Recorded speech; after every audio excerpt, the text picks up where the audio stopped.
There was a period of depressed numbers, we think, due to the harvest.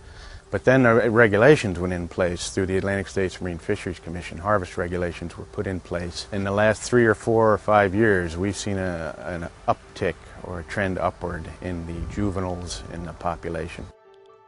Crabs have also been harvested for biomedical use, giving up measured amounts of their blood, which is then used to create the exquisitely sensitive and accurate endotoxin tests called limulus amoebocyte lysate, or LAL tests, which make our lives safer by identifying potentially deadly contaminants.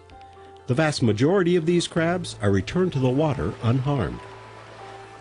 The population, as it is now and as in the direction we see it's going, can certainly withstand this practice. But still, best management practices in the harvesting and the bleeding and the release should be followed by all companies. For the past 30 years, the biomedical industry has been mining the medical equivalent of gold. Endosafe is one of only 4 labs in the world that produces a derivative of horseshoe crab blood. Their blood has a clotting agent that's used to detect minute levels of bacteria.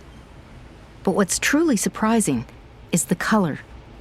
The crab's blue blood is an evolutionary gift that's helped them survive the eons. The beautiful blue color is a result of its blood containing copper as an oxygen-carrying pigment instead of hemoglobin, which contains iron.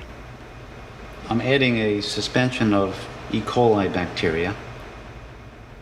At the first sign of bacteria, the crab's blood forms a protective clot. Look at that. This is perfect. This is the horseshoe crab cells protecting the animal from infection. Any type of leakage of seawater into their blood system would trigger this response, seal the wound, and there actually are proteins in the clot itself that kill the bacteria. They're almost primitive antibiotics.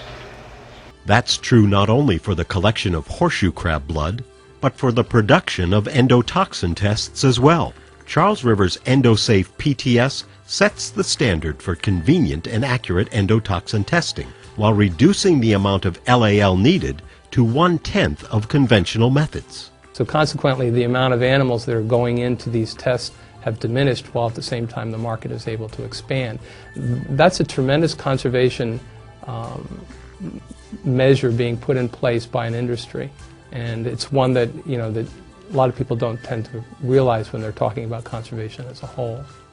So of course that shows us that there is a consideration being applied towards how they go about doing their business.